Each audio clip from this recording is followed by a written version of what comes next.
Assalamualaikum warahmatullahi wabarakatuh. Selamat siang kawan-kawan para pejuang tambak.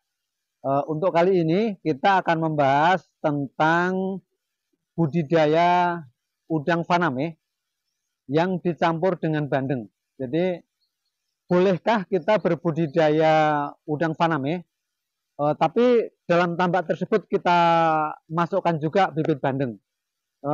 Jawabannya adalah boleh-boleh saja. Jadi ada beberapa sistem budidaya yang dipakai dalam dunia pertambakan.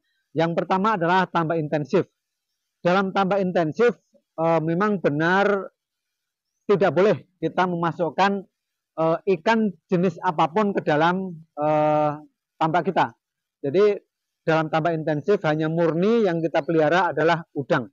Dalam tambak intensif semua hewan yang ada di tambak kecuali udang adalah predator gitu. Jadi bandeng ataupun nilagif itu bisa mengambil makanan atau memakan pakan-pakan yang kita berikan. Terus di tambak mana yang boleh kita kasih bandeng? Jawabnya adalah tambak yang memang dikhususkan untuk polyculture. Jadi tambak itu selain udang juga ada ikan, baik itu bandeng maupun ikan nilagif. Di tambak-tambak semi intensif, tambak tradisional itu boleh kita memasukkan bandeng dalam tambak tersebut. Terus apa fungsinya bandeng itu dalam tambak budidaya kita? Dalam tambak budidaya kita, terutama yang semi intensif, itu kita masukkan bandeng apabila memang kita punya tujuan-tujuan khusus yang nantinya itu punya manfaat untuk udang kita. Suatu misal adalah tambak seperti ini, tambak-tambak yang ada di Dipasena. Ini kan yang lapis HDPE mayoritas hanya dindingnya saja sampai tanggul. Kalau di dasar itu hanya 20%-nya saja. Yang lainnya adalah tanah. Itu sering sekali ditumbuhi oleh ada lumut, ada juga ganggeng. Nah, untuk membuang ganggeng ataupun lumut itu kita juga kadang butuh tenaga yang ekstra ya. Jadi cukup kita memberikan bibit bandeng dalam tambak kita itu dengan ukuran yang sesuai begitu.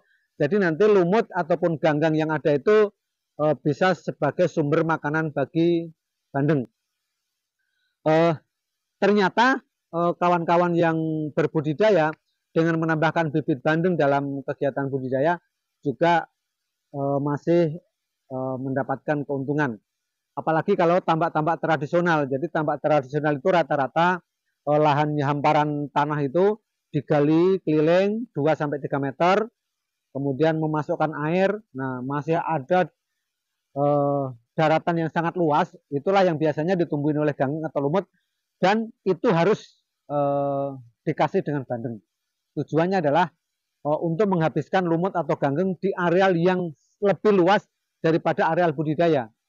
Jadi nanti udangnya itu ada di paret-paret yang ada di pinggir-pinggir tambak itu, keliling tambak, kemudian ganggengnya itu yang ada di dataran yang luas itu akan dimakan oleh bandeng-bandeng.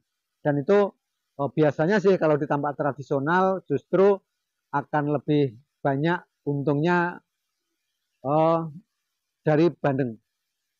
Tapi kalau tambak-tambak tempat kita di Dipasena, bandeng hanyalah sebagai sampingan untuk menghabiskan lumut atau ganggeng yang ada di tambak kita. Nah, ini nanti akan kita saksikan panen udang faname yang dicampur dengan bandeng.